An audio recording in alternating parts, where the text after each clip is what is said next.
പേര് സെബിൻ ജോസ്. ഞാൻ കട്ടപ്പനയിൽ നിന്ന് വരുന്നു. ഇതെൻ്റെ അമ്മയാണ് എൻ്റെ കൂടെ നിൽക്കുന്നത്. അമ്മയാണ് എനിക്ക് വേണ്ടി ഉടമ്പടി എടുത്തത്. അമ്മ ഉടമ്പടി എടുത്തത് 15th May 2019 2019 അമ്മ ഉടമ്പടി എടുത്തത്. എൻ്റെ CA ഫൈനൽസ് ക്ലിയർ ആകാൻ വേണ്ടിയാണ് അന്ന് ഉടമ്പടി എടുത്തത്. ഞാൻ CA ഫൈനൽ ആദ്യത്തെ അറ്റംപ്റ്റ് ഞാൻ കൊടുത്തത് 2016 നവംബറിലായിരുന്നു. ആ അറ്റംപ്റ്റിൽ എനിക്കൊരു പേപ്പർ ക്ലിയർ ആയിരുന്നു. CA ഫൈനൽസിനകത്ത് ടോട്ടൽ 8 പേപ്പേഴ്സാണ് ഉള്ളത്, 2 ഗ്രൂപ്പായിട്ട്. അപ്പം ഒരു ഗ്രൂപ്പിലെ ഒരു പേപ്പർ എനിക്ക് ക്ലിയറായി, എക്സംഷൻ കിട്ടിയായിരുന്നു ആ സമയത്ത് ബാക്കി കൂടെ ഉള്ളവർക്ക് ആർക്കും ഒന്നും കിട്ടിയില്ലായിരുന്നു. അപ്പം ഞാൻ വളരെയധികം കോൺഫിഡൻ്റായി, ഓക്കെ ഒരു പേപ്പർ ക്ലിയറായി, നെക്സ്റ്റ് അറ്റംപ്റ്റിൽ ഞാൻ ബാക്കി ക്ലിയറാക്കി എടുക്കുമെന്നുള്ള ഒരു കോൺഫിഡൻസിൽ അങ്ങനെ നിന്നു. ബട്ട് പിന്നെ അടുത്ത അറ്റംപ്റ്റുകൾ വന്നു, ഓരോന്നായി ഞാൻ തോക്കാൻ തുടങ്ങി. May 2017 എനിക്കൊന്നും കിട്ടിയില്ല. നവംബർ 2017 പോയി, 2018 അങ്ങനെയായി. അങ്ങനെ കിട്ടിയ ഫസ്റ്റ് അറ്റംപ്റ്റ് കിട്ടിയ എൻ്റെ എക്സംഷനും ലാപ്സായി. 3 അറ്റംപ്റ്റ്സ് കഴിയുമ്പോഴത്തേനും എക്സംഷൻ ലാപ്സ് ആവും. അപ്പം പിന്നെ ബാക്കി പേപ്പേഴ്സ് എല്ലാം കൂടെ ഒരുമിച്ച് പിന്നെയും കൊടുക്കേണ്ടി വരും. അങ്ങനെ വന്ന് ഞാൻ 6 അറ്റംപ്റ്റ്സ് കൊടുത്തു. 6 അറ്റംപ്റ്റ്സ് കൊടുത്തിട്ടും എനിക്കൊന്നും ക്ലിയർ ആയില്ല ഇതുവരെ. എൻ്റെ കൂടുതലുണ്ടായിരുന്നവർ മിക്കവാറും എല്ലാവരും ക്ലിയറായി. അവർ ഓൾമോസ്റ്റ് 2-3 വർഷമായി CA ആയിട്ട്. ബട്ട് ഞാൻ പിന്നെയും അറ്റംപ്റ്റ്സ് കൊടുത്തുകൊണ്ടിരിക്കുമായിരുന്നു. അതൊരു ഭയങ്കര ഒരു ഡിപ്രസിങ് സ്റ്റേജായിരുന്നു. എനിക്ക് അറിയത്തില്ലായിരുന്നു ഇനി എന്ത് ചെയ്യണമെന്ന്. അപ്പം അങ്ങനത്തെ ഒരു സന്ദർഭത്തിലാണ് മമ്മി വന്ന് ഇവിടെ ഉടമ്പടി എടുത്തത്. May 15, 2019 മമ്മി ഇത് എടുക്കുന്നത്. CAക്കകത്ത് 2 അറ്റംപ്റ്റ്സാണ് നോർമലി ഉള്ളത്. ഒന്ന് May അറ്റംപ്റ്റ്, ഒന്ന് നവംബർ അറ്റംപ്റ്റും. എൻ്റെ May എക്സാം കഴിഞ്ഞാണ് മമ്മി വന്ന് ഇവിടെ ഉടമ്പടി എടുക്കുന്നത്. അതുവരെ എനിക്ക് അധികം വിശ്വാസവും പരിപാടിയൊന്നും ഇല്ലായിരുന്നു. എന്തെങ്കിലും ഉണ്ടെങ്കിൽ ഞാൻ സ്വന്തം എന്തെങ്കിലും റിപ്പീറ്റഡായിട്ട് ചെയ്യും. എൻ്റെ മുകളിലുള്ള ട്രസ്റ്റിൻ്റെ ബേസിസിലാണ് ഞാനെല്ലാം ചെയ്തുകൊണ്ടിരുന്നത്. പക്ഷേ ഈ പ്രാവശ്യം മമ്മി വന്ന് ഉടമ്പടി എടുത്തു. അത് കഴിഞ്ഞ് ഞാൻ ഡിസൈഡ് ചെയ്തു, I will give place to God in my life now. അത് കഴിഞ്ഞിട്ട് നവംബർ 2019 അറ്റംപ്റ്റ് ഞാൻ കൊടുത്തു. ഇതുവരെയുള്ള അറ്റംപ്റ്റുകളിൽ മിക്കവാറും ഒരു സിമിലർ ഒരു പാറ്റേൺസ് ഉണ്ടായിട്ടുണ്ട്. ഞാൻ അറൗണ്ട് 65 to 70% എനിക്ക് അറ്റംപ്റ്റ് ചെയ്യാൻ പറ്റുന്നുള്ളായിരുന്നുള്ളൂ. ബാക്കി 30% എങ്ങനെ പോയാലും എൻ്റെ മിസ്സാവുമായിരുന്നു. ബട്ട് ഈ പ്രത്യേക അറ്റംപ്റ്റിൽ നവംബർ 2019 എനിക്കറിയത്തില്ല, പേപ്പേഴ്സ് ഹാർഡായിരുന്നു. But I was able to attempt for the full marks. 100 മാർക്സിൻ്റെ ഉണ്ടായിരുന്നത് ഫുൾ എനിക്ക് അറ്റംപ്റ്റ് ചെയ്യാൻ പറ്റുമായിരുന്നു. എനിക്കപ്പോഴും അങ്ങനെ കോൺഫിഡൻസ് ഇല്ലായിരുന്നു ഞാൻ ക്ലിയർ ചെയ്യുമോ ഇല്ലയോ എന്ന്. But I was able to do the 100% there. പിന്നെ അങ്ങനെ പോയി. ബട്ട് ഫുൾ കോൺഫിഡൻസ് അപ്പോഴും ഇല്ല ക്ലിയർ ആവുമോ ഇല്ലയോ എന്ന്. പക്ഷേ നവംബർ 19 റിസൾട്ട് വന്നപ്പം 2 ഗ്രൂപ്പും എൻ്റെ ക്ലിയറായി. അപ്പം ഇത് സംഭവിച്ച മാതാവിൻ്റെ അനുഗ്രഹം കൊണ്ട് മാത്രമാണെന്ന് ഞാൻ വിശ്വസിക്കുന്നു. കാരണം ഞാൻ എൻ്റെ രീതിയിലുള്ള എല്ലാം പ്രയത്നങ്ങളും ചെയ്തു നോക്കി, പക്ഷേ എനിക്കൊന്നും ഒരു സക്സസ്സും കിട്ടിയില്ലായിരുന്നു. പക്ഷേ മാതാവിനോട് വന്ന് പ്രാർത്ഥിച്ച് ഉടമ്പടി എടുത്തതിന് ശേഷം എനിക്ക് ഇത് ചെയ്യാൻ പറ്റി, ക്ലിയറായി. പിന്നെ അത് കഴിഞ്ഞിട്ട് എനിക്ക് കിട്ടിയ ജോബ്സ് ആണെന്ന് പറഞ്ഞാലും, ഇപ്പം ഞാൻ പറഞ്ഞല്ലോ, എന്നെക്കാട്ടും 2-3 വർഷം നേരത്തെ എൻ്റെ കമ്പാനിയൻസ് ക്ലിയർ ആയായിരുന്നു. പക്ഷേ അവരുടെ ലെവലിലും അല്ല അവരുടെ മുകളിലുള്ള ലെവലിലും ഉള്ള പേയിൽ എനിക്കിപ്പം ജോബ് ചെയ്യാനുള്ള ഓപ്പർച്യൂണിറ്റി എനിക്ക് കിട്ടിയായിരുന്നു. പിന്നെ ഇന്നിവിടെ വരാനുള്ള കാരണം ബേസിക്കലി ഞാൻ ഒരു ഷിഫ്റ്റൂടെ നോക്കാൻ തീരുമാനിച്ചു. ഔട്ട് ഓഫ് ഇന്ത്യ ഒന്ന് ട്രൈ ചെയ്യാൻ തീരുമാനിച്ചു. അതിനുവേണ്ടി ഞാൻ ഒക്ടോബറിൽ UAE പോയായിരുന്നു ട്രൈ ചെയ്യാൻ വേണ്ടി. 2 മാസം അവിടെ ഉണ്ടായിരുന്നു. ബട്ട് എനിക്ക് വേണ്ട രീതിയിലുള്ള ഒരു ജോബ് എനിക്ക് അലൈൻ ആയില്ല ഇതുവരെ. അതുകൊണ്ട് ഈ പ്രാവശ്യം ഞാൻ തിരിച്ചു വന്നു മാതാവിൻ്റെ അടുത്തേക്ക്. ഞാൻ പിന്നെയും ഒരു പ്രാവശ്യം ഒരു മണ്ടത്തരം കാണിച്ചു. എൻ്റെ എബിലിറ്റിയിൽ മാത്രം ട്രസ്റ്റ് ചെയ്യുന്നുള്ള അങ്ങനത്തെ പരിപാടി ചെയ്തു. പക്ഷേ ഇപ്പോൾ എനിക്കറിയാം മാതാവിനെ തിരിച്ചെന്നെ വിളിച്ചേക്കുവാണ്. എനിക്ക് ഇത് ഉറപ്പുണ്ട്, അടുത്ത് തന്നെ ഞാൻ വന്ന് ഈ സാക്ഷ്യം പറയുമെന്ന്. എനിക്ക് മാതാവ് എനിക്കൊരു ജോലി, നല്ലൊരു ജോലി എനിക്കിവിടെ തന്നു എന്ന് പറഞ്ഞ് ഇന്ന് വന്നാണ് ഞാൻ ഇവിടെ ഉടമ്പടി എടുത്തേക്കുന്നതിന് വേണ്ടി. എൻ്റെ പേര് വത്സമ്മ, ഞാൻ കട്ടപ്പനയിൽ നിന്ന് വരുന്നു. ഇതെൻ്റെ മോനാണ്. ആക്ച്വലി ഞാൻ മോന് വേണ്ടിയാണ് ആദ്യം ഉടമ്പടി എടുത്തത്. അപ്പോൾ മോൻ പറഞ്ഞതുപോലെ അല്പം സ്ട്രഗിൾ ചെയ്തിട്ടാണെങ്കിലും അവൻ CA ഫൈനൽ ആയി. അപ്പോൾ അതിൽ മാതാവിന് ഒത്തിരി നന്ദി പറയുന്നു.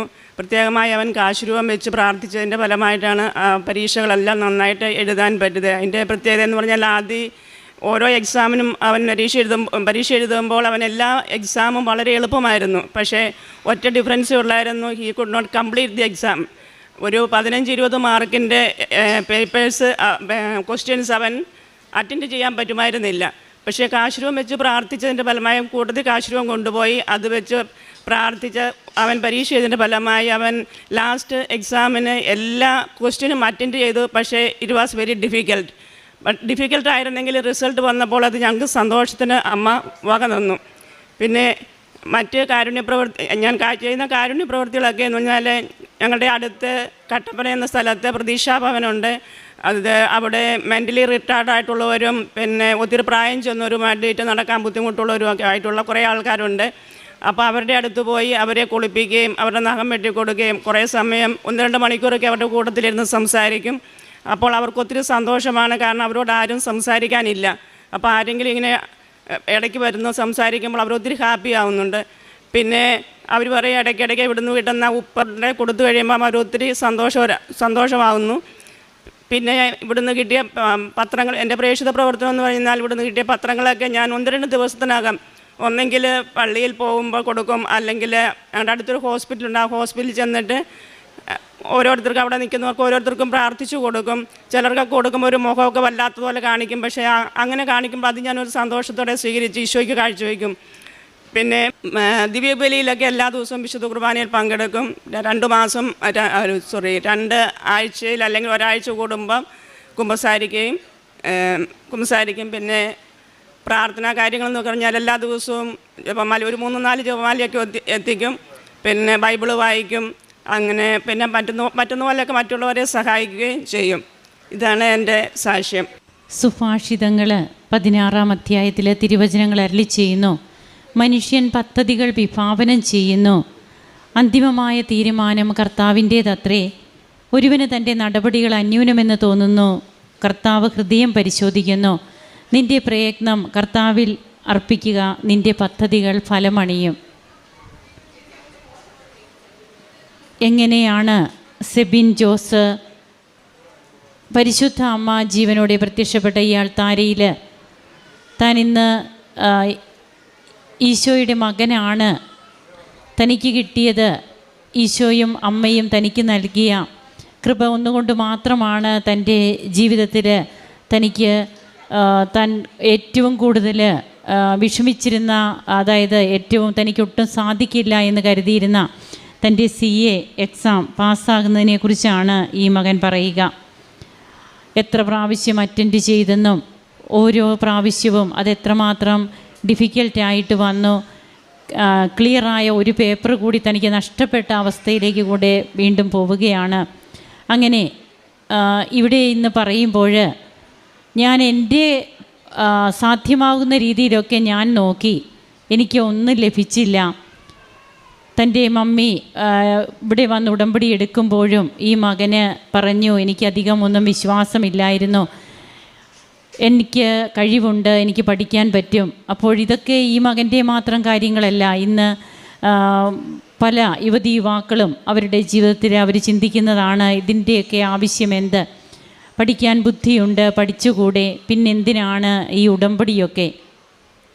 എന്നാൽ തൻ്റെ ജീവിതത്തിൽ താൻ ഇന്നത് വളരെ ബോധ്യപ്പെട്ടു, തനിക്ക് തിരിച്ചറിവുണ്ടായി. ഇവിടെ വന്ന് ഉടമ്പടി ഇന്ന് ഈ മകൻ വന്നെടുക്കുകയാണ്. തനിക്ക് താനായിരുന്ന ഒരവസ്ഥയിലല്ല ഇന്നിപ്പോൾ.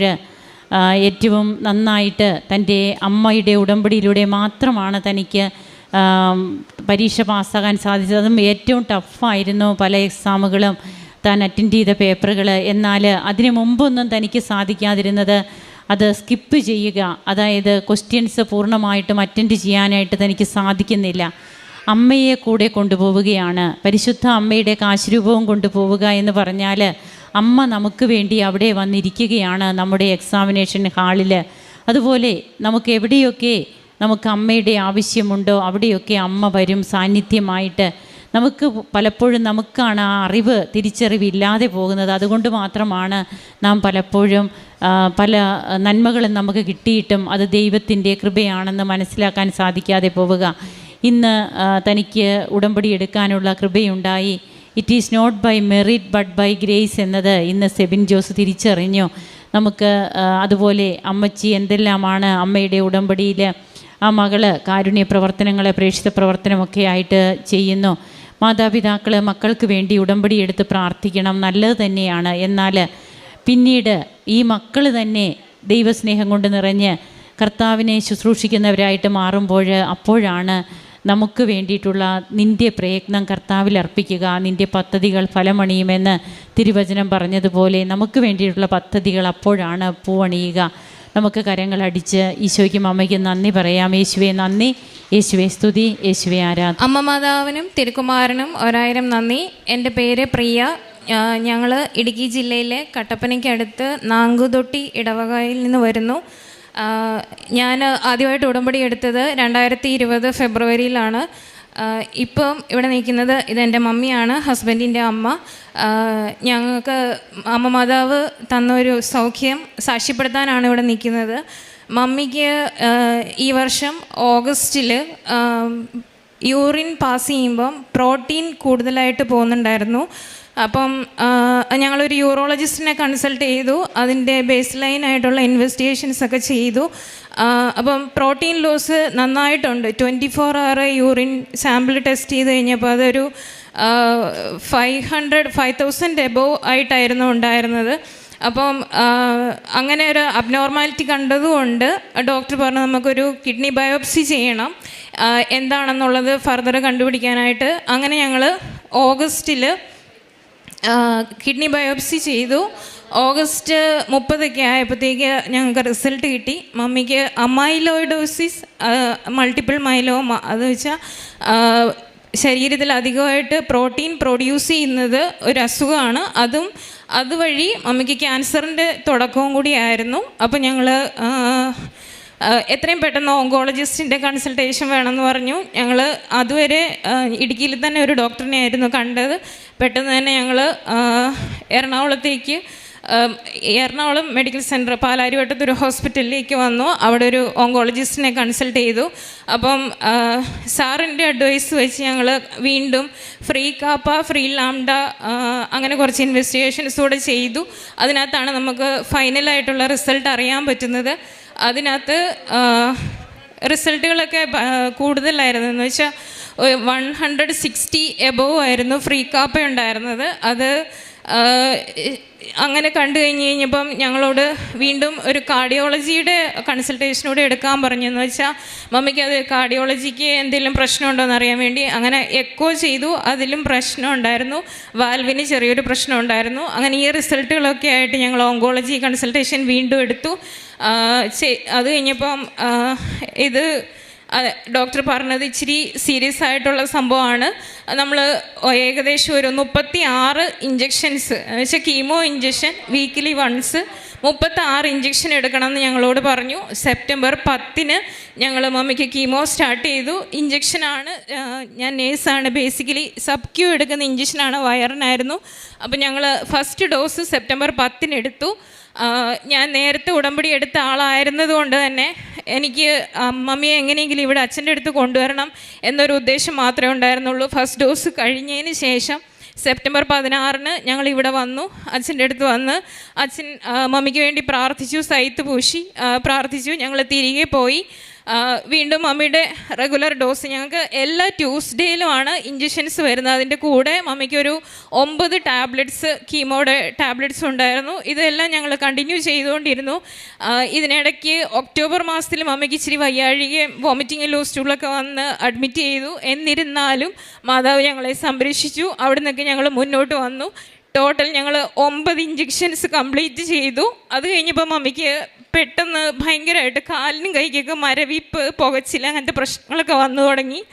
അപ്പോൾ ഞങ്ങൾ സാറിൻ്റെ അടുത്ത് പറഞ്ഞു കഴിഞ്ഞപ്പോൾ സാറ് പറഞ്ഞു മേ ബി ഇത് ഡിസീസ് വേഴ്സണിങ് ആവുന്നതാകാം, എന്ന് വെച്ചാൽ ന്യൂറോപ്പതി ആകാം എന്ന് പറഞ്ഞു. പക്ഷേ എന്തായാലും സാറിൻ്റെ അടുത്ത് എറണാകുളത്ത് ഓങ്കോളജിസ്റ്റിൻ്റെ അടുത്ത് ചെല്ലാൻ പറഞ്ഞു. ഞങ്ങളവിടെ ചെന്നു. അവിടെ ചെന്ന് കഴിഞ്ഞപ്പം ഈ ആദ്യം ചെയ്തിരുന്ന free kappa, free lambda investigations എല്ലാം ഒന്നുകൂടെ റിപ്പീറ്റ് ചെയ്യാം എന്ന് പറഞ്ഞു. അപ്പം 4 ഡോസ് ഞങ്ങൾ എടുത്തു കഴിഞ്ഞപ്പം ഒന്നുകൂടി ഇത് ചെയ്തത് നോക്കിയത് ഫസ്റ്റത്തെ 160+ സംഭവം റീഡിങ്സ് കിട്ടിയിരുന്നത് ഞങ്ങൾക്ക് 68 വന്നായിരുന്നു. അപ്പോൾ സഡനായിട്ട് അത്രയും അമ്മ മാതാവ് ഞങ്ങൾക്ക് കുറച്ച് തന്നിരുന്നു. എന്നിരുന്നാലും ഞങ്ങൾ വീണ്ടും ഈ സംഭവങ്ങളൊക്കെ ചെയ്തു കഴിഞ്ഞ് റിസൾട്ട് നോക്കി ആ റിസൾട്ടിനൊക്കെ വെയിറ്റ് ചെയ്തിരുന്ന സമയത്ത് ഞാൻ എന്നും അമ്മ മാതാവിനോട് പ്രാർത്ഥിക്കുമായിരുന്നു, മാതാവേ I am just waiting for A miracle, എന്നെ ഒരിക്കലും അപ്സെറ്റ് ചെയ്യരുതെന്ന് ഞാൻ എന്നും പ്രാർത്ഥിക്കുമായിരുന്നു. എന്തായാലും വേണ്ടിയില്ല, അമ്മ മാതാവ് അതിനുള്ള റിസൾട്ട് തന്നു. ആ ഫ്രീ കാപ്പ, ഫ്രീ ലാംഡ സംഭവങ്ങളെല്ലാം 66 വീണ്ടും കുറഞ്ഞു. അപ്പം സാറ് പറഞ്ഞു ഇനി നമുക്ക് കീമോ ഇഞ്ചെക്ഷൻസ് വേണ്ട, കാരണം ഇത് നല്ലൊരു ഇമ്പ്രൂവ്മെൻ്റ് ആണ്. അതുപോലെ തന്നെ ഞങ്ങൾ ആദ്യം ചെയ്തിരുന്ന യൂറിൻ 24 hour സാമ്പിൾ വീണ്ടും ചെയ്ത് നോക്കി. അപ്പോൾ ആദ്യത്തെ ആ 5000 കിട്ടിയത് വെറും 74 എത്തി.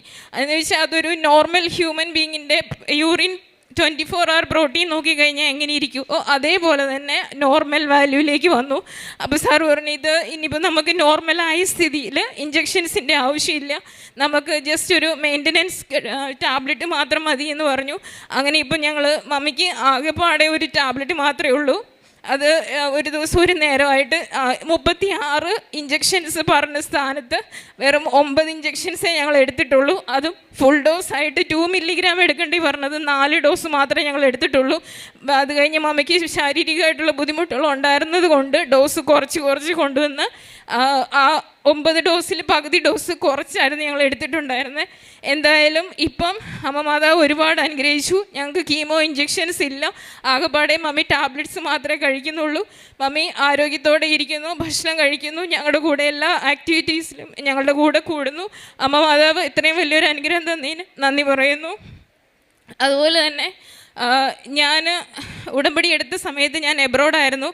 അപ്പോൾ എൻ്റെ ഫോർഹെഡിൽ ഒരു അരിമ്പാറ അത്യാവശ്യം കുഞ്ഞിതായിരുന്നു സംഭവം, പക്ഷേ അത് നെറ്റിയിൽ തന്നെ ആയിരുന്നപ്പം എനിക്ക് എന്തോ ഒരു ബുദ്ധിമുട്ട് പോലെയായിരുന്നു. പൊട്ട് തൊടേണ്ട ആവശ്യമൊന്നുമില്ല, ഇത് സംഭവം വലുതായിട്ടിരിക്കുക. അപ്പോൾ അവിടെ ആയിരുന്നുകൊണ്ട് അവിടെ ഒരുപാട് മെഡിസിൻസൊക്കെ അവൈലബിൾ ആണല്ലോ. അപ്പം അതൊക്കെ വാങ്ങി ഞാൻ ട്രൈ ചെയ്തു, കാരണം എങ്ങനെയെങ്കിലും ഈ സംഭവം ഒന്ന് കളയാൻ വേണ്ടിയിട്ട്. എന്തൊക്കെ യൂസ് ചെയ്തോ അതെല്ലാം എനിക്ക് അഡ്വേഴ്സായിട്ട് വന്നു. സംഭവം വലുതായി വന്നു. അവസാനം ഞാൻ തീരുമാനിച്ചു എന്തായാലും ഉടമ്പടി തൈലം എൻ്റെ കയ്യിലുണ്ടല്ലോ, ഇത് വെച്ചൊന്ന് നോക്കിയേക്കാം എന്ന് വിചാരിച്ച് ഞാൻ എൻ്റെ ഉടമ്പടി പ്രാർത്ഥനയ്ക്ക് ശേഷം ഒരാഴ്ച തികച്ച് അപ്ലൈ ചെയ്തില്ല. പക്ഷേ ആ സംഭവം കംപ്ലീറ്റ് ആയിട്ട് പോയി. ഇപ്പം എൻ്റെ നെറ്റിയിൽ അങ്ങനത്തെ യാതൊരു അടയാളങ്ങളും ഇല്ല. അതുപോലെ തന്നെ ഈ മമ്മിക്ക് വയ്യാഴിക വന്നു കഴിഞ്ഞപ്പോൾ മുതൽ ഞങ്ങൾക്ക് പ്രതിസന്ധികൾ ഏറെ ഉണ്ടായിരുന്നു. അതിനിടയ്ക്ക് പപ്പയ്ക്ക് ബെൽസ് പാൽസി എന്ന് പറഞ്ഞൊരു അസുഖം വന്നു. പപ്പയ്ക്ക് ലിപ്സും ഇതൊക്കെ ഒരു സൈഡിലേക്ക് കോടിപ്പോയി. അങ്ങനെ പപ്പ ഒരാഴ്ച ഹോസ്പിറ്റലിൽ അഡ്മിറ്റ് ആയിരുന്നു. അത് കഴിഞ്ഞപ്പോൾ വീട്ടിൽ മമ്മിയുടെ അമ്മയുണ്ട്, അമ്മ വീണു, അമ്മയ്ക്ക് ചെറിയൊരു ഫ്രാക്ചർ വന്നു. എല്ലായിടത്തും അമ്മ മാതാവ് ഞങ്ങളുടെ കൂടെ സംരക്ഷണത്തിനായിട്ട് നിൽക്കുന്നുണ്ട്. ഒത്തിരി പ്രശ്നങ്ങൾ വീട്ടിൽ വന്നു, പക്ഷേ അമ്മയുടെ സംരക്ഷണം അമ്മ ഞങ്ങളെ ചേർത്ത് നിർത്തുന്നു എന്നുള്ളത് ഞങ്ങൾക്ക് പല രീതിയിൽ മനസ്സിലാക്കാൻ സാധിച്ചു. അതുപോലെ തന്നെ ഈ ഹോസ്പിറ്റൽ കേസിനൊക്കെ പോകുമ്പോൾ ഫിനാൻഷ്യലി ഒരുപാട് എക്സ്പെൻസ് വരുന്ന കാര്യങ്ങളാണ്, നമുക്ക് എല്ലാവർക്കും അറിയാവുന്ന കാര്യം. അപ്പം ഹസ്ബൻഡിൻ്റെ അനിയന് ഇൻഷുറൻസ് ഉണ്ടായിരുന്നു. ആ ഇൻഷുറൻസ് വെച്ച് ഞങ്ങൾ മമ്മിയുടെ ഓൾമോസ്റ്റ് അവിടെ എടുത്ത അത്രയും ട്രീറ്റ്മെൻറ്റ് ഇൻഷുറൻസ് ചെയ്തു. ചെറിയൊരു കോ പേയ്മെൻറ്റ് വന്നതല്ലാതെ ഞങ്ങൾക്കൊരു ഓവർ ബേർഡനായിട്ട് ഫിനാൻഷ്യൽ കാര്യങ്ങളിലും അമ്മ മാതാവ് ഞങ്ങളുടെ കൂടെ നിന്ന് സഹായിച്ചു. അതുപോലെ മമ്മിക്ക് ഫസ്റ്റ് അച്ഛനെ കാണാൻ ഇവിടെ വന്ന സമയത്ത് മമ്മിക്ക് ഈ അസുഖം തുടങ്ങിയ സമയത്ത് ഭയങ്കരമായിട്ട് മസിൽ ക്രാംസ് ഉണ്ട്, മുട്ട് കുത്താൻ പറ്റില്ല. എന്തെങ്കിലുമൊക്കെ ചെയ്തുകൊണ്ടിരിക്കുമ്പോൾ കിടക്കുമ്പോഴൊക്കെ പെട്ടെന്ന് അങ്ങ് മസിൽ കയറും. അപ്പം ഞങ്ങൾ മസാജ് ചെയ്തൊക്കെയാണ് നിന്നുകൊണ്ടിരുന്നത്. അപ്പോൾ ഇവിടെ മുട്ട് കുത്താൻ പറഞ്ഞപ്പോൾ മമ്മി ആദ്യം മുട്ട് കുത്തിയിട്ട് വീണ്ടും എഴുന്നേറ്റ് നിന്നു. മമ്മിക്ക് അവിടെ മുട്ട് കുത്താൻ പറ്റുന്നില്ല എന്ന് പറഞ്ഞു. അവിടെ നിന്ന് ആ ചേച്ചി പറഞ്ഞു മുട്ട് കുത്തെന്ന് പറഞ്ഞിട്ട് മമ്മി അച്ഛൻ അടുത്ത് വന്നപ്പോഴാണ് മുട്ട് കുത്തിയത്. അന്നത്തെ ആ ഒരു ബ്ലെസ്സിങ്ങോടെ മമ്മിയുടെ മസിൽ ക്രാംസ് മാറി, കംപ്ലീറ്റ്ലി മാറി. മമ്മിക്ക് പിന്നെ അങ്ങനെ ഒരു പ്രശ്നം വന്നിട്ടേ ഇല്ല. ഇപ്പോഴും അമ്മ മാതാവ് ഞങ്ങളെ സംരക്ഷിക്കുന്നു. ഇത്രയും വലിയൊരു അനുഗ്രഹം, ഇതിൽ കൂടുതൽ ഇനി വലിയ അനുഗ്രഹങ്ങളൊന്നും കിട്ടാനില്ല. കാരണം അമ്മയല്ല, അമ്മയാണ്, ഞാൻ അങ്ങനെയാണ് കൊണ്ടു നടക്കുന്നത്. വലിയ അനുഗ്രഹങ്ങൾ തന്ന അമ്മ മാതാവിനും തിരുക്കുമാരനും ഒരായിരം നന്ദി. ഒരു കാര്യം പറയാൻ വിട്ടുപോയി. ഞങ്ങൾ ലാസ്റ്റ് കൺസൾട്ടേഷൻ എടുത്തത് ഡിസംബർ 12-നായിരുന്നു. ഓങ്കോളജിസ്റ്റിൻ്റെ കൺസൾട്ടേഷന് പോയത്. അന്നത്തെ ഉടമ്പടി ധ്യാനത്തിൽ ബഹുമാനപ്പെട്ട VP ജോസഫ് അച്ഛൻ പറയുന്നുണ്ട്, അച്ഛൻ ഉടമ്പടി ധ്യാനത്തിനിടയ്ക്ക് അച്ഛൻ ഞണ്ടിനെ കാണുന്നു. അത് ക്യാൻസർ രോഗികൾക്കുള്ള സൗഖ്യമായിട്ടാണ് കാണിക്കുന്നത്. അധികം താമസിക്കാതെ 3-4 ക്യാൻസർ രോഗികൾ ഇവിടെ വന്ന് 3 മാസത്തിനുള്ളിൽ സാക്ഷ്യം പറയുമെന്ന് അന്ന് അച്ഛൻ പറഞ്ഞിരുന്നു. ഞങ്ങൾ അന്നാണ് ശരിക്കും ഓങ്കോളജിസ്റ്റിൻ്റെ കൺസൾട്ടേഷന് പോയതും ഡോക്ടർ ഇനി നമുക്ക് കീമോ വേണ്ട, നമ്മൾ ഓറൽ മെഡിസിൻസിൽ കണ്ടിന്യൂ ചെയ്യാൻ പോവുകയാണെന്ന് പറഞ്ഞതുമൊക്കെ. അപ്പം അത് ഞങ്ങൾ ഉറച്ച് വിശ്വസിക്കുന്നു. അതിലൊരാൾ മമ്മി തന്നെയാണ്. ഇനി മമ്മിക്ക് ക്യാൻസറിൻ്റേതായ യാതൊരു ബുദ്ധിമുട്ടുകളും ഇനി ഉണ്ടാവാൻ പോകുന്നില്ല എന്ന് ഉറച്ച് വിശ്വസിക്കുന്നു. അതിലൊരാൾ മമ്മി തന്നെയാണെന്ന് ഞങ്ങൾ വിശ്വസിക്കുന്നു. അമ്മ മാതാവിനും തിരുക്കുമാരനും നന്ദി പറയുന്നു. വിശുദ്ധ യോഹന്നാന്റെ സുവിശേഷം 16:24. ഇതുവരെ നിങ്ങൾ എൻ്റെ നാമത്തിൽ ഒന്നും തന്നെ ചോദിച്ചിട്ടില്ല. ചോദിക്കുവിൻ, നിങ്ങൾക്ക് ലഭിക്കും. അതുമൂലം നിങ്ങളുടെ സന്തോഷം പൂർണ്ണമാവുകയും ചെയ്യും. പ്രിയ തോമസ് എന്ന ഈ സഹോദരിയും അമ്മയും വലിയ സന്തോഷത്തോടുകൂടി പരിശുദ്ധ അമ്മയുടെ സംരക്ഷണയിൽ ഈ കുടുംബത്തിന് ലഭിച്ച നിരവധിയായ അനുഗ്രഹങ്ങളെ ആവർത്തിച്ച് സാക്ഷ്യപ്പെടുത്തുകയാണ്. അമ്മയ്ക്കുണ്ടായ ക്യാൻസറിൻ്റെ രോഗാവസ്ഥകൾ, അതിൽ 32ഓളം കീമോ ഡോക്ടർമാർ ആവശ്യപ്പെട്ടത്, അത് മുഴുവനും 9 കീമോയോടുകൂടി അത് തീരുകയും അച്ഛൻ്റെ കൈവയ്പ്പ് ശുശ്രൂഷയിലൂടെയും തൈലം പൂശിയുള്ള പ്രാർത്ഥനയിലൂടെയും അതിന് പൂർണ്ണമായ സൗഖ്യം ലഭിക്കുകയും ശാരീരികമായ അസ്വസ്ഥതകളിൽ നിന്ന് പൂർണ്ണമായ വിടുതൽ ലഭിക്കുകയും ചെയ്തതിനെയാണ് സഹോദരി ആദ്യം സാക്ഷ്യപ്പെടുത്തിയത്. അതോടൊപ്പം തന്നെ ചേർത്ത് പറയുന്നുണ്ട്, മസിൽ ക്രാംസ് മൂലം മുട്ടുകുത്തുവാനാവാതെ ഏറെ വിഷമിച്ചിരുന്ന നാളുകളിൽ അച്ഛൻ്റെ അരികിലെത്തി സൈത്ത് പൂശി പ്രാർത്ഥിക്കുന്നതിനും കൈവയ്പ്പ് ശുശ്രൂഷയെ പ്രാർത്ഥിക്കുന്നതിനും വേണ്ടി ഈ ആലയത്തിലെത്തിയ സമയത്ത്, ഇവിടെ മുട്ടുകുത്തുവാൻ വേണ്ടി ആവശ്യപ്പെട്ട സമയത്ത് മുട്ടുകുത്തിയപ്പോൾ അന്നു മുതൽ മാറിയ മസിൽ ക്രാംസ് വളരെ ആരോഗ്യത്തോടു കൂടി ഇന്നും ഒരു കുഴപ്പവുമില്ലാതെ മുട്ടുമടക്കുവാനും പ്രാർത്ഥിക്കുവാനും ഒക്കെ പറ്റുന്ന വിധത്തിൽ സഹോദരിക്ക് ആരോഗ്യം ലഭിച്ചതിനെയും കൂടെ സാക്ഷ്യപ്പെടുത്തുന്നുണ്ട്. അതോടൊപ്പം അരിമ്പാറയുടെ ഒരു വിഷയം ഫോർവേഡിൽ തന്നെ വരികയും അതേറെ ബുദ്ധിമുട്ടുണ്ടാക്കുകയും ചെയ്തിരുന്ന നാളുകളിലും പരിശുദ്ധമ്മയുടെ വലിയ സഹായം ലഭിക്കുകയും ഉടമ്പടി തൈലം പൂശിയതിലൂടെ അതിൽ ലഭിച്ച പൂർണ്ണമായ സൗഖ്യത്തെയും സഹോദരി സാക്ഷ്യപ്പെടുത്തുകയാണ്. പരിശുദ്ധ കൃപാസന മാതാവിൻ്റെ ഈ തിരുനടയിൽ പൂർണ്ണമായ ശരണത്തോടും ആഗ്രഹത്തോടും കൂടി ഉടമ്പടി എടുത്ത് ആരൊക്കെ പ്രാർത്ഥിക്കുകയും വിശുദ്ധ തൈലവും ഉടമ്പടി നേർച്ച വസ്തുക്കളും ഉപയോഗിച്ച് നിരന്തരമായി വിശ്വസ്തയോടുകൂടി ആ ഉടമ്പടി ജീവിതം നയിക്കുകയും ചെയ്യുമ്പോൾ എത്ര ഗുരുതരമായ രോഗത്തെയും എത്ര കാലപ്പഴക്കം ചെയ്യുന്ന രോഗത്തെയും മറ്റുള്ളവർ മാറില്ല എന്ന് പറയുന്ന കാര്യങ്ങളെ കൂടിയും മാറ്റിത്തന്ന് പൂർണ്ണ ആരോഗ്യത്തിലേക്ക്, പൂർണ്ണ സൗഖ്യത്തിലേക്ക്, പൂർണ്ണ സംരക്ഷണയിലേക്ക് നമ്മെ നയിക്കുവാൻ പരിശുദ്ധ കൃപാസന മാതാവിലൂടെ ഈശോനാഥൻ നമ്മളെ അനുഗ്രഹിക്കുന്നുവെന്ന് കുടുംബം സാക്ഷ്യപ്പെടുത്തുകയാണ്. ഈ കുടുംബത്തിന് ലഭിച്ച ഈ നന്മകളെ ഓർത്ത് അമ്മ മാതാവിനും തിരുക്കുമാരനും നമുക്ക് നന്ദി പറയാം. കരങ്ങളടിച്ച് ഈ സാക്ഷ്യം അമ്മ മാതാവിനും തിരുക്കുമാരനും സമർപ്പിക്കാം. എൻ്റെ പേര് ശ്രുതിൻ, ഞാൻ കൊല്ലത്ത് നിന്ന് വരുന്നു. ഞാൻ കഴിഞ്ഞ വർഷം 10-ാം മാസമാണ് ഉടമ്പടി എടുത്തത്. ആ ഒരു ദിവസം എന്ന് പറയുന്നത് ഞാൻ വളരെ വിഷമിച്ചിരിക്കുന്ന ഒരു അവസ്ഥയിൽ കൂടെ കടന്നു പോകുന്നൊരു സമയമായിരുന്നു. കാരണം ഞാൻ സെപ്റ്റംബർ ഇൻടേക്കിൽ UK പോകാൻ വേണ്ടിയിട്ട് ഒക്ടോബർ മാസം ഒരുപാട് ട്രൈ ചെയ്തുകൊണ്ടിരിക്കുമായിരുന്നു. ഞാൻ 2 വർഷമായിട്ട് എബ്രോഡ് സ്റ്റഡീസിൽ PG എടുക്കാൻ വേണ്ടിയിട്ട് ഉള്ള പ്രിപ്പറേഷനിലായിരുന്നു. പല കാരണങ്ങൾ കൊണ്ടത് നീണ്ടു പോയിക്കൊണ്ടിരുന്നു. അങ്ങനെ അവസാനം അത് സെപ്റ്റംബറിൽ പോകാൻ പറ്റുമെന്നുള്ള നല്ല വിശ്വാസം ബോധ്യം ഉണ്ടായി.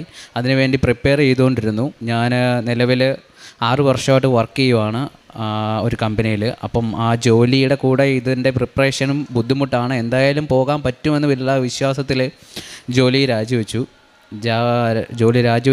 ഇൻ്റർവ്യൂസ് കോളേജിൻ്റെ അറ്റൻഡ് ചെയ്തു, 3 തവണ അറ്റൻഡ് ചെയ്തു. പക്ഷേ അപ്പോഴേക്കും എനിക്ക് പോകാൻ സാധിച്ചില്ല. എനിക്ക് അങ്ങനെ സെപ്റ്റംബർ എന്ന മാസം എനിക്ക് പോകാൻ സാധിക്കില്ല. ജാനുവരി എന്നുള്ള ഒരു ഡേറ്റിലോട്ട് എനിക്ക് പിന്നീട് ചിന്തിക്കേണ്ടി വന്നു. അപ്പോഴത്തേക്ക് എനിക്ക് ജോലിയും നഷ്ടപ്പെട്ടു. പിന്നെ എങ്ങനെ മുൻപോട്ട് പോകുമെന്നുള്ള ഒരു ഭയവും, പിന്നെ ഒരുവിധം ആളുകളൊക്കെ ചോദിക്കാൻ തുടങ്ങി എന്ന് പോകും എന്നുള്ള ഒരു ചോദ്യം ഭയങ്കരമായിട്ടൊരു ഭീതിപ്പെടുത്തുന്നതായിട്ടുള്ള ഒരു കാര്യമായിട്ട് മാറി. സത്യത്തിൽ എവിടെയെങ്കിലുമൊക്കെ പോകുമ്പോഴുള്ള ചോദ്യം ഭയന്ന് പല കാര്യത്തിൽ നിന്ന് ഒഴിഞ്ഞു മാറാൻ തുടങ്ങി. അങ്ങനെയാണ് ഞാൻ സത്യത്തിൽ ഉടമ്പടി എടുക്കാം എന്നുള്ള ഒരു ചിന്താപ്പാടിലോട്ട് പോയതും. ഇതുവരെ ജീവിതത്തിൽ ഒരു കാര്യവും, പഠിക്കുന്ന കാര്യമാണെങ്കിലും ജോലിക്ക് പോകുന്ന കാര്യമാണെങ്കിലും കൃത്യനിഷ്ഠയായിട്ട് ഇതുവരെ ചെയ്തിട്ടില്ല.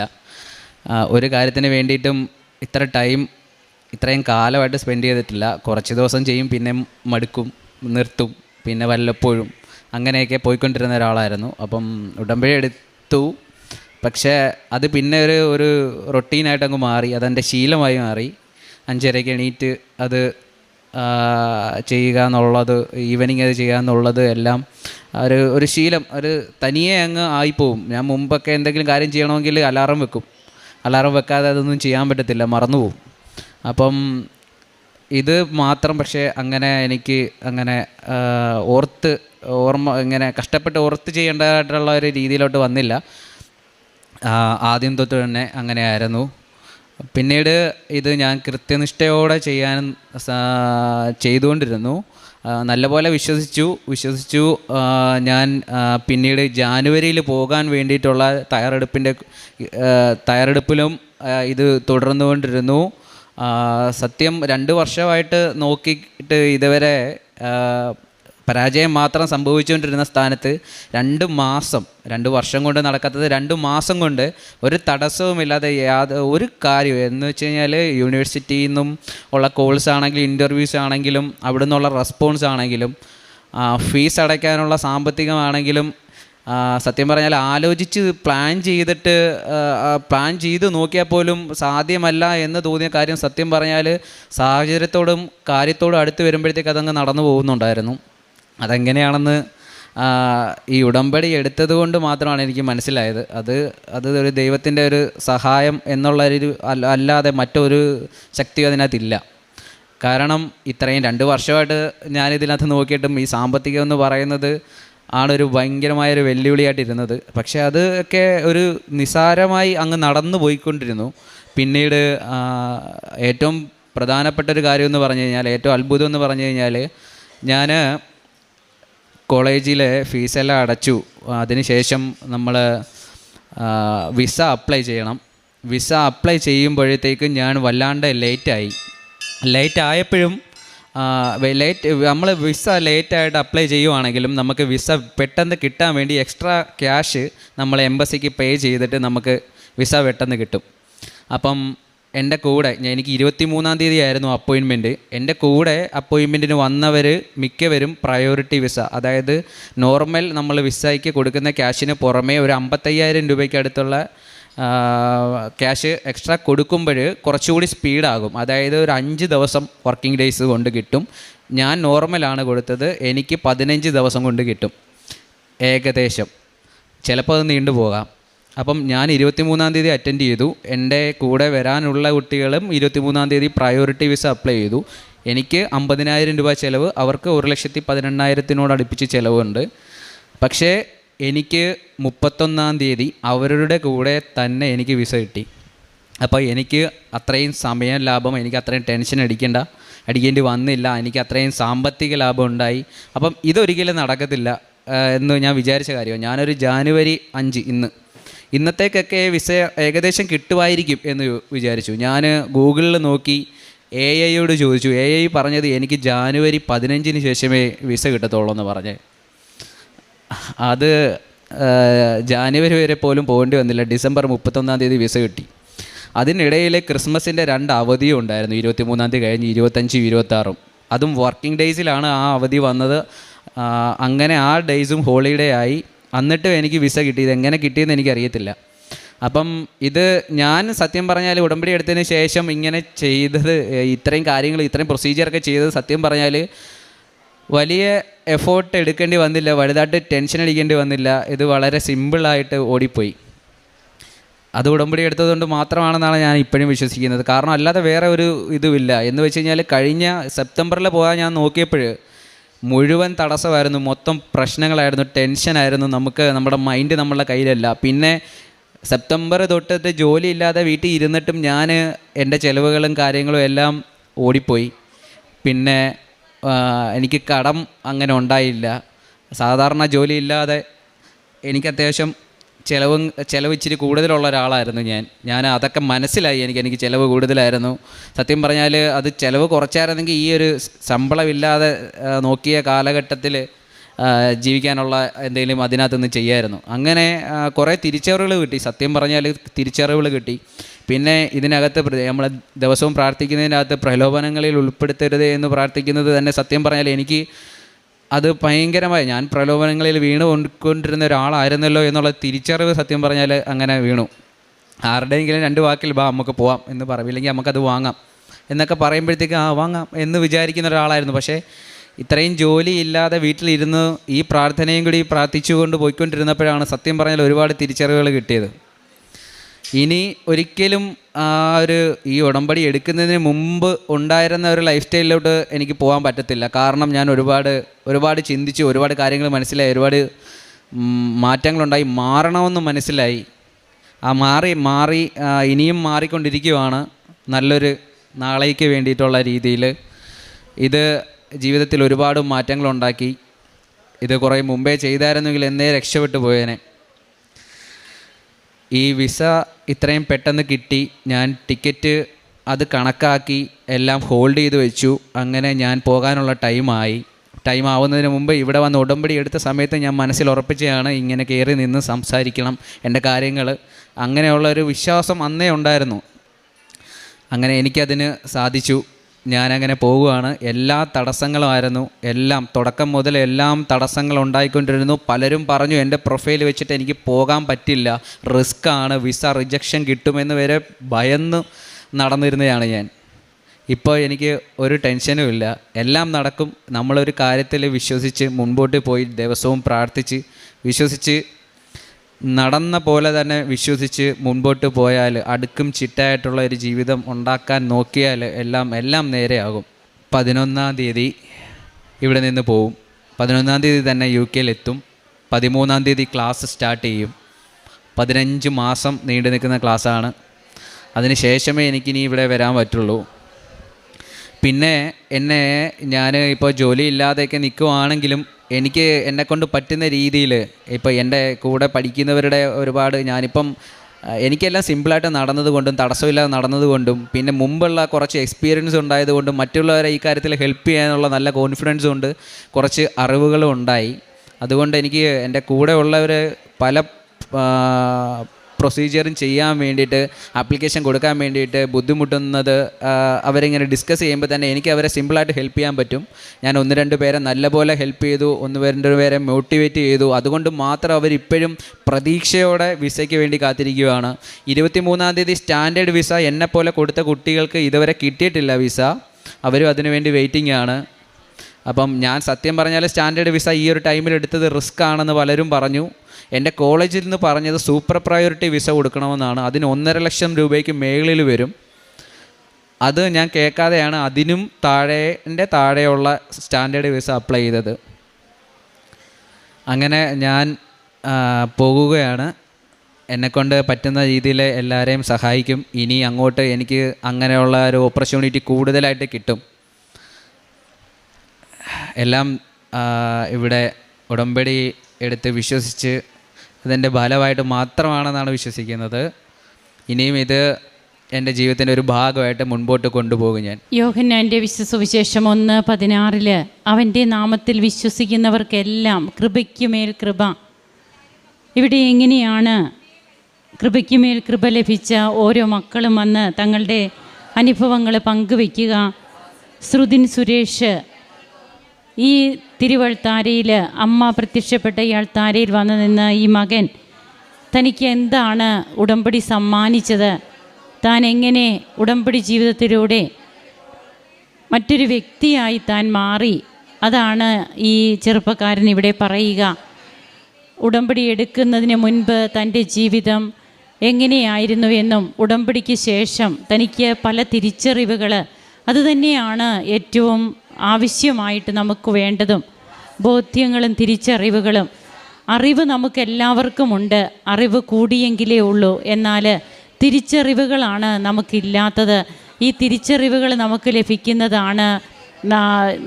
ലഭിക്കുന്നത് കർത്താവിനോട്, അതായത് ക്രിസ്തുവിനോട് കൂടുതൽ അടുത്ത് ഉടമ്പടിയുടെ ഒരു ജീവിതം നാം നയിക്കുമ്പോൾ നമുക്ക് ലഭിക്കുന്ന ഒന്നാണത്. അങ്ങനെ ഇന്ന് തൻ്റെ ജീവിതത്തിൽ താൻ 2 വർഷമായിട്ട് താൻ ആഗ്രഹിക്കുന്നു പുറത്ത് പഠിക്കുവാൻ പോകുവാൻ വേണ്ടിയിട്ട്. എന്നാൽ അതൊന്നും നടന്നില്ല. നടക്കുമെന്ന് വിചാരിച്ച സമയത്തൊന്നും നടന്നില്ല. ഉള്ള ജോലിയും കൂടി താൻ രാജിവെച്ചു. പിന്നീട് അങ്ങോട്ട് തനിക്ക് താൻ ഒറ്റപ്പെട്ട അവസ്ഥ, തനിക്ക് ഒന്നുമില്ലാത്ത അവസ്ഥ, ആ ഒരു സീറോ ബാലൻസിൽ ശ്രുതിൻ നിന്നിട്ടാണ് പിന്നീട് ശ്രുതിൻ ഇന്ന് എങ്ങനെയാണ് ഇവിടെ വന്ന് സാക്ഷ്യം പറയുമ്പോൾ എനിക്കിന്ന് ഒന്നിൻ്റെയും കുറവില്ല, ഇന്ന് എനിക്കെല്ലാം ഈസിയാണ്. അതായത് തൻ്റെ വിസ വന്നതും അത് വരാനുണ്ടായിരുന്ന സാഹചര്യം, എന്തൊക്കെ തടസ്സങ്ങളാണ് അതിനൊക്കെ ഉണ്ടാകേണ്ടിയിരുന്നത്, എന്നാൽ അതൊന്നുമില്ലാതെ, അതും പ്രയോറിറ്റി വിസയല്ല താൻ വെച്ചത്, എന്നിട്ട് പോലും തനിക്ക് മറ്റുള്ളവർക്ക് കിട്ടുന്നതിന് മുൻപ് തന്നെ ഇനിയും കുറേ കുട്ടികൾക്ക് കിട്ടാനുണ്ട്, കുറേ പേർക്ക്. എന്നാൽ അവർക്കൊക്കെ ലഭിക്കുന്നതിന് മുൻപേ തനിക്ക് അതും ജനുവരിയിലേക്ക് പോലും പോകില്ല, ഡിസംബർ 31 തന്നെ. അപ്പോൾ ഇതൊക്കെ ഈ മകൻ പറയുമ്പോൾ ഇവിടെയാണ് ഭാരലഘുത്വം, സമയച്ചുരുക്കം. അതായത് ഉടമ്പടിയുടെ പ്രധാനപ്പെട്ട കണ്ടൻറ്റുകളിൽ 2 എണ്ണമാണത്. സമയം നമ്മുടെ മുൻപിലില്ല, നമുക്ക് വേണ്ടി ഒന്നും ചെയ്യാനും പറയാനും ആരുമില്ല. എന്നാൽ ഉടമ്പടി നാം എടുക്കുമ്പോൾ ദൈവത്തോടാണ് നാം ഉടമ്പടി എടുക്കുക, കർത്താവിനാണ് നാം വാക്ക് കൊടുക്കുന്നത്. നമുക്കിടയിൽ നമുക്ക് വേണ്ടി മധ്യസ്ഥയായിട്ട് നിൽക്കുന്നത് പരിശുദ്ധ ദൈവമാതാവാണ്. ഈ അമ്മ എങ്ങനെ ഓരോന്നിലും സ്പീഡപ്പാക്കുന്നു, അതാണ് ഈ മകൻ്റെ ജീവിതത്തിലും ഈ മകൻ അനുഭവപ്പെട്ടത്. അതാണ് ഇന്നിവിടെ വന്ന് പങ്കുവയ്ക്കുന്നത്. അതുകൊണ്ടാണ് ഉൽപ്പത്തി 17:1 പറയുന്നുണ്ട്, സർവശക്തനായ ദൈവമാണ് ഞാൻ, എൻ്റെ മുൻപിൽ വ്യാപരിക്കുക, കുറ്റമറ്റവനായി വർത്തിക്കുക, നീയുമായി ഞാൻ എൻ്റെ ഉടമ്പടി സ്ഥാപിക്കും. അബ്രാഹത്തോട് പറയുന്ന തിരുവചന ഭാഗമാണ്, കർത്താവ് പറയുന്നതാണ്. ഇന്ന് തൻ്റെ ജീവിതത്തിൽ താൻ കുറ്റമറ്റവനായിട്ട് വർത്തിക്കേണ്ട സാഹചര്യങ്ങളൊക്കെ ഏതെന്ന് ഈ ചെറുപ്പക്കാരൻ തിരിച്ചറിഞ്ഞ്, ഇനി എനിക്ക് ഒരു ജീവിതമുണ്ടെങ്കിൽ അത് ഈ ഉടമ്പടിയിലുള്ള ജീവിതം മാത്രമാണെന്നും എനിക്ക് ഇനിയും ഒത്തിരി പേരെ സഹായിക്കണമെന്നും തൻ്റെ ജീവിതത്തിൽ താൻ മനസ്സിലാക്കിയ, താൻ അനുഭവിച്ച ഈ ദൈവീക സാന്നിധ്യം ഇത് മറ്റു പലർക്കും പങ്കുവെക്കണമെന്നുമൊക്കെയുള്ള ഉറച്ച തീരുമാനത്തോടെയാണ് ശ്രുതിന് ഇപ്പോൾ ഇവിടെ നിന്ന് പോകുന്നത്. ഈ മകന് ലഭിച്ച എല്ലാ കൃപകൾക്കും നമുക്ക് കരങ്ങളടിച്ച് ഈശോയ്ക്കും അമ്മയ്ക്കും നന്ദി പറയാം. യേശുവേ നന്ദി, യേശുവേ സ്തുതി, യേശുവേ ആരാധന. ദൈവതിരുനാമത്തിന് മഹത്വമുണ്ടായിരിക്കട്ടെ. എൻ്റെ പേര് ആലിസ് മാർട്ടിൻ. ഞാൻ Palarivattom saint John Baptist church ഇടവകാംഗമാണ്. ഞാനിവിടെ ഈ പരിശുദ്ധ കൃപാസനം മാതാവ് പ്രത്യക്ഷപ്പെട്ട അൾട്ടാരയിൽ 2ാമത്തെ സാക്ഷ്യമാണ് പറയുന്നത്. എൻ്റെ മകൾക്ക് ഞാൻ ഉടമ്പടി എടുത്ത സമയത്ത് തന്നെ എൻ്റെ മകൾക്ക് 2 കാലിലും മുട്ടിന് താഴെയായിട്ട് അലർജി ഉണ്ടായിരുന്നു. അലർജി എന്ന് പറഞ്ഞാൽ 2 കാലിലും മുട്ടിന് താഴത്ത് പാദം വരെ ഇങ്ങനെ കറുത്ത് ചൊറിഞ്ഞ് പൊട്ടിയിട്ടുണ്ടെങ്കിൽ ഇങ്ങനെ ബ്ലഡും വെള്ളവും കൂടി ഇങ്ങനെ വന്നിരിക്കും. അങ്ങനെ അപ്പം ഇങ്ങനെ ചൊറിഞ്ഞ് പൊട്ടുമ്പോൾ ഇങ്ങനെ കാല് വീർത്ത് വളരെ ബുദ്ധിമുട്ടായിരുന്നു. അപ്പോൾ ഡോക്ടറെ അടുത്ത് പലയിടത്തും കാണിച്ചെങ്കിലും അവർ പറഞ്ഞു എക്സിമ പോലെയാണെന്നാണ് അവർ പറയുന്നത്. പക്ഷേ മരുന്നുകളൊന്നും ചെയ്ത് ഓയിൽമെൻറ്റ് കൊടുത്ത് തേച്ചിട്ടൊന്നും ഇതിനൊരു കുറവും ഉണ്ടായിരുന്നില്ല. അപ്പോൾ ഞാനിങ്ങനെ ഉടമ്പടി ഇവിടെ പ്രാർത്ഥിക്കുന്നുണ്ടായിരുന്നു. അപ്പോൾ ഞാനിവിടെ അച്ഛൻ്റെ അടുത്ത് ജോസഫ് അച്ഛനെ വന്ന് കാണുകയും അച്ഛനോട് ഇങ്ങനെ പറഞ്ഞു. അപ്പോൾ അച്ഛൻ അവിടെ താഴ്ത്തിരുന്നുകൊണ്ട് കൊച്ചിൻ്റെ 2 കാലയിലും സൈത്ത് പുരട്ടി പ്രാർത്ഥിച്ചു. എന്നിട്ട് അച്ഛൻ പറഞ്ഞു സാക്ഷ്യം പറയണോട്ടോ എന്ന് പറഞ്ഞു. അപ്പം ഞങ്ങൾ അങ്ങനെ എന്നെ ഇവിടെ നിന്ന് പ്രാർത്ഥിച്ചു പോയി. വീട്ടിൽ ചെന്ന് കഴിഞ്ഞപ്പോൾ ഞങ്ങളിങ്ങനെ ഞാനും മിക്കവാറും മുട്ടുകുത്തി നിന്ന് വിശ്വാസപ്രമാണം ചൊല്ലിക്കൊണ്ടാണ് ഇവളുടെ 2 കാലയിലും ഉടമ്പടി തൈലം പുരട്ടി പ്രാർത്ഥിക്കുമായിരുന്നു. അപ്പോൾ അത് ഒരു 1-2 മാസത്തിനും കൊണ്ട് 2 മാസം കൊണ്ട് എങ്ങനെയാണെങ്കിലും അത് പൂർണ്ണമായിട്ട് ഉണങ്ങിയെന്ന് വെച്ചാൽ ഭയങ്കര അത്ഭുതമാണ്. എന്താണെന്ന് വെച്ചാൽ ഇതിങ്ങനെ 2 കാലും മുട്ടിന് താഴത്തേക്ക് കൊച്ചിന് ഒട്ടും പഠിക്കാനോ, ആ സമയത്ത് ഇവൾ നീറ്റ് എക്സാമിന് പ്രിപ്പയർ ചെയ്യണമായിരുന്നു. ഒട്ടും പഠിക്കാൻ പറ്റില്ല, രാത്രി ഉറക്കത്തിൽ പോലും അറിയുന്ന ഒരു വേദനയായിരുന്നു, ഭയങ്കര പുകച്ചിലും വേദനയായിട്ട് കരച്ചിലായിരുന്നു. അപ്പോൾ എനിക്കും നമുക്കിങ്ങനെ കാണുമ്പോൾ ഭയങ്കര സങ്കടമാണ്. അപ്പം നമ്മളിങ്ങനെ പ്രാർത്ഥിക്കും, വചനം പറഞ്ഞും പ്രാർത്ഥിക്കോ ഞാൻ എന്നെ സുഖപ്പെടുത്തുന്ന കർത്താവാണ്, മരുന്നോ ലേപനോ ഔഷധമോ എല്ലാം എല്ലാവരെയും സുഖപ്പെടുത്തുന്ന കർത്താവാണ്, എൻ്റെ മകളെ സുഖപ്പെടുത്തണമേ എന്ന് ഞാൻ പ്രാർത്ഥിക്കുമായിരുന്നു. അങ്ങനെ ഇരിക്കുമ്പോഴാണ് ഇങ്ങനെ വലിയൊരു സൗഖ്യം തന്ന് ഈശോയും മാതാവും എൻ്റെ മകളെ അനുഗ്രഹിച്ചത്. പിന്നെ മകൾ നീറ്റ് പ്രിപ്പറേഷൻ ചെയ്യണമായിരുന്നല്ലോ. അപ്പോൾ അത് കഴിഞ്ഞ് എക്സാം കഴിഞ്ഞപ്പോൾ ആ സമയത്ത് കോവിഡിൻ്റെ സമയമായിരുന്നു. അപ്പോൾ റിസൾട്ട് അറിഞ്ഞു കഴിഞ്ഞപ്പോൾ ഇവളിവിടെ അടുത്ത് നമുക്ക് പനങ്ങാട് മാടവന ഫിഷറീസ് കോളേജിൽ ഒരു അഡ്മിഷന് വേണ്ടി ആഗ്രഹിച്ച് പ്രാർത്ഥിച്ചു. അപ്പോൾ അവിടെ അഡ്മിഷന് കൊടുത്തിട്ട് അവിടെ നമുക്ക് ഹൈക്കറിന് എക്സാം എഴുതിയ കുട്ടികൾക്കാണ് കൂടുതലായിട്ട് അവിടെ അഡ്മിഷൻ കിട്ടുന്നത്. അപ്പോൾ അഡ്മിഷൻ കൊടുത്തിട്ട് അലോട്ട്മെൻറ്റിൽ ഇവരുടെ പേര് വരുന്നുണ്ടായിരുന്നില്ല. അപ്പോൾ ഞങ്ങളാണെങ്കിൽ ആ സമയത്ത് വീട്ടിൽ ഞങ്ങളുടെ വീട് താമസത്തിൻ്റെ തിരക്കൊക്കെ ആയിരുന്നു. അപ്പോൾ അന്ന് ഇപ്പോൾ മോളെന്നോട് പറഞ്ഞു ഇങ്ങനെ എനിക്ക് ഇങ്ങനെ അലോട്ട്മെൻ്റ് ഒന്നും ആയിട്ടില്ല എന്ന് പറഞ്ഞപ്പോൾ ഞാൻ പറഞ്ഞു നീ ഫെബ്രുവരി 15 നമ്മൾ ഡേറ്റ് ഇട്ട് നീ പ്രാർത്ഥിക്കും, മാതാവിനോട് പ്രാർത്ഥിക്കും. അപ്പോൾ ഞാനും ശക്തമായിട്ട് പ്രാർത്ഥിക്കാൻ തുടങ്ങി. മാതാവ് ഈ കൊച്ചിന് ഫെബ്രുവരി 15 ലാസ്റ്റ് അലോട്ട്മെൻറ്റിൽ കൊച്ചിന് വന്നേന്ന് പ്രാർത്ഥിച്ചു. അപ്പോൾ ഫെബ്രുവരി 15 ലാസ്റ്റ് അലോട്ട്മെൻറ്റ് അന്ന് വെളുപ്പിന് ഇവൾ ഫോൺ എടുത്ത് നോക്കിയിട്ട് എന്നോട് പറഞ്ഞ് എനിക്ക് അഡ്മിഷൻ കിട്ടിയിട്ടുണ്ട്. അത് ഭയങ്കര ഒരു അത്ഭുതമാണ്. എന്ന് വെച്ചാൽ OBC കാറ്റഗറിയുടെ ഒരു ഇതിൽ അവിടെ അഡ്മിഷൻ ലഭിച്ചു. മാർക്ക് ഉണ്ടായിരുന്നെങ്കിൽ നമ്മൾ വേറെ ഒന്നും നോക്കില്ല, കോവിഡിൻ്റെ സമയമായതുകൊണ്ട് അടുത്ത ഒരു കോളേജിൽ ഒരു അഡ്മിഷൻ വേണ്ടിയാണ് ആ സമയത്ത് ശ്രമിച്ചത്. പിന്നെ ഇവൾക്ക് പീരീഡ്സ് കറക്റ്റായിട്ട് വരില്ലായിരുന്നു. അപ്പോൾ കൃപാസനം ഉടമ്പടി തൈലം ഞാനിപ്പോൾ മുട്ടുകുത്തിന്ന് ഇതുപോലെ തന്നെ വയറ്റത്ത് പുരട്ടി പ്രാർത്ഥിക്കുമ്പോൾ അന്നല്ലെങ്കിൽ അതിൻ്റെ 2 ദിവസം കഴിഞ്ഞ് അവൾക്ക് അങ്ങനെ പീരീഡ്സ് കറക്റ്റായിട്ട് പിന്നെ ഇത് അങ്ങോട്ട് കറക്റ്റായിട്ട് പരിശുദ്ധ മാതാവിൻ്റെ വലിയൊരു അനുഗ്രഹമായിട്ട് അത് ലഭിക്കാൻ തുടങ്ങി. ഇത്രയും വലിയ അനുഗ്രഹങ്ങൾ എൻ്റെ മകൾക്കും എൻ്റെ കുടുംബത്തിനും വലിയ സമാധാനവും സന്തോഷം തന്ന പരിശുദ്ധ അമ്മയ്ക്കും ഈശോയ്ക്കും കോടാനുകൂടി നന്ദി അർപ്പിക്കുന്നു. മകളും അതിനെപ്പറ്റി പറയുന്നതാണ്. പരിശുദ്ധ അമ്മയ്ക്കും കൃപാസനം മാതാവിനും ഈശോയ്ക്കും ഞാൻ കോടാനുകൂടി നന്ദി അർപ്പിക്കുന്നു. എനിക്ക് മമ്മി പറഞ്ഞ പോലെ എനിക്ക് രോഗം അവസ്ഥ വന്നപ്പോൾ ഭയങ്കര ക്രൂഷ്യലായിരുന്നു, ഭയങ്കര വേദനയും കാര്യങ്ങളൊക്കെ ആയിരുന്നു. അതിൽ നിന്നൊക്കെ മാതാവ് എനിക്ക് വിടുതൽ നൽകി. പിന്നെ പ്രേക്ഷിത പ്രവർത്തനമായിട്ട് ഞാൻ ചെയ്തിരുന്നു വെച്ചത് പത്രം കൊടുക്കുമായിരുന്നു, കൃപാസനം പത്രം വീടുകൾ തോറും നടന്നു കൊടുക്കും. പിന്നെ പള്ളിയിലും ബസ് സ്റ്റാൻഡിലൊക്കെ കൊണ്ടു കൊടുക്കും. അങ്ങനെ എല്ലാവരോടും ഈശോനെ പറ്റിയൊക്കെ പറയും, സംസാരിക്കും, കൃപാസനത്തിനെ കുറിച്ച് പറയും. പിന്നെ കോളേജിലൊക്കെ കൊടുക്കുമായിരുന്നു പത്രം. പിന്നെ ബൈബിൾ വായിക്കും, അരമണിക്കൂർ ബൈബിൾ വായിക്കും. ബൈബിൾ പ്രഭാഷകൻ ജ്ഞാനത്തിൻ്റെ പുസ്തകമൊക്കെ കണ്ടിന്യൂസ്ലി ഞാനിങ്ങനെ വായിച്ചുകൊണ്ടിരിക്കും. അതിനകത്ത് പറയുന്ന കാര്യങ്ങളൊക്കെ ജീവിതത്തിൽ എങ്ങനെയെങ്കിലും പ്രാവർത്തികമാക്കാൻ പറ്റുമോ എന്നൊക്കെ ഞാൻ അങ്ങനെ നോക്കി അങ്ങനെ ചെയ്യുമായിരുന്നു. പിന്നെ കുമ്പസാരവും കുർബാനയും അത് ഞാൻ കണ്ടിന്യൂസ്ലി എല്ലാ ദിവസവും തന്നെ ചെയ്യും. പിന്നെ ചെയ്തതെന്ന് വെച്ചിട്ടുണ്ടെങ്കിൽ കാരുണ്യ പ്രവൃത്തികൾ പൊതിച്ചോറ് പൊതിഞ്ഞ് ഞങ്ങൾ അടുത്തുള്ള ഗവൺമെൻറ് ഹോസ്പിറ്റലിലൊക്കെ കൊടുക്കും. അങ്ങനെ ഇത്രയും വലിയ അനുഗ്രഹങ്ങൾ നൽകിയ പരിശുദ്ധ മാതാവിനും തിരുക്കുമാരനും നന്ദി പറയുന്നു. ജോബിൻ്റെ പുസ്തകം 5-ാം അധ്യായത്തിൽ തിരുവചനങ്ങൾ അരുളി ചെയ്യുന്നു, ദൈവം ശാസിക്കുന്നവൻ ഭാഗ്യവാനാണ്. സർവശക്തൻ്റെ ശാസനത്തെ അവഗണിക്കരുത്. അവിടുന്ന് മുറിവേൽപ്പിക്കും, എന്നാൽ വച്ചു കെട്ടും. അവിടുന്ന് പ്രഹരിക്കും, എന്നാൽ അവിടുത്തെ കരം സുഖപ്പെടുത്തും. തൻ്റെ മകളുടെ രോഗസൗഖ്യത്തെക്കുറിച്ച് എങ്ങനെയുള്ള അവസ്ഥയിൽ 2 വർഷത്തിലേറെ ആ മകൾ അതൊക്കെ അനുഭവിച്ചു. പിന്നീട് എങ്ങനെയാണ് ബഹുമാനപ്പെട്ട VP ജോസഫ് അച്ഛനെ വന്ന് കാണുവാനിടയായതും ഉടമ്പടി തൈലം പൂശി പ്രാർത്ഥിച്ചതിലൂടെ തൻ്റെ മകളുടെ കാല് പരിപൂർണമായിട്ടും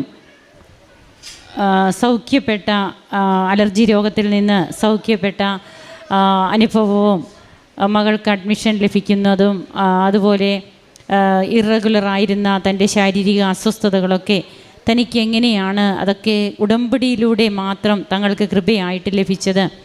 അമ്മയും മകളും ഉടമ്പടി എടുത്തിട്ടുള്ളവരാണ്.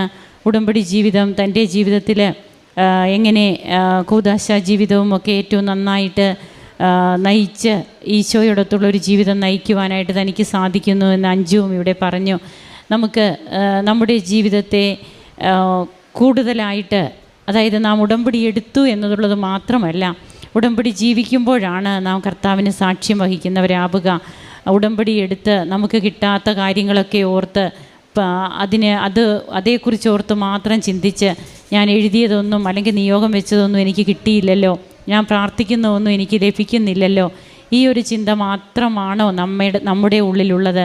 നമുക്ക് ഉടമ്പടിയിലൂടെ ദൈവത്തിലേക്ക് കൂടുതൽ അടുക്കുവാനും ഒരു ആത്മവിശ്വാസം കൊണ്ട് ദൈവസ്നേഹത്തിൽ നിറയുവാനുമൊക്കെ സാധിക്കുന്നുണ്ടെങ്കിൽ അതുതന്നെയാണ് ദൈവം നമ്മോടൊപ്പമുണ്ട് എന്നുള്ളതിൻ്റെ ഏറ്റവും വലിയ അടയാളം. പിന്നീടുള്ളതൊക്കെ നമുക്ക് ചേർത്ത് നൽകപ്പെടും. നാം ചെയ്യേണ്ടതൊന്നു മാത്രമാണ് ഉടമ്പടി ജീവിതം. അത് കർത്താവിനോടാണ് നാം ഉടമ്പടി ചെയ്തിരിക്കുക. അത് സില്ലിയായിട്ട് നിസ്സാരമായിട്ട് കാണരുത്. ഏറ്റവും തീഷ്ണതയോടെ ആ ജീവിതം നയിക്കുവാനാണ് നാം പരിശ്രമിക്കേണ്ടത്. ഈ കുടുംബത്തെ സമർപ്പിച്ച് ദൈവം ഇവർക്ക് നൽകിയ എല്ലാ അനുഗ്രഹങ്ങൾക്കും കരങ്ങളടിച്ച് നമുക്ക് ഈശോയ്ക്കും അമ്മയ്ക്കും നന്ദി പറയാം.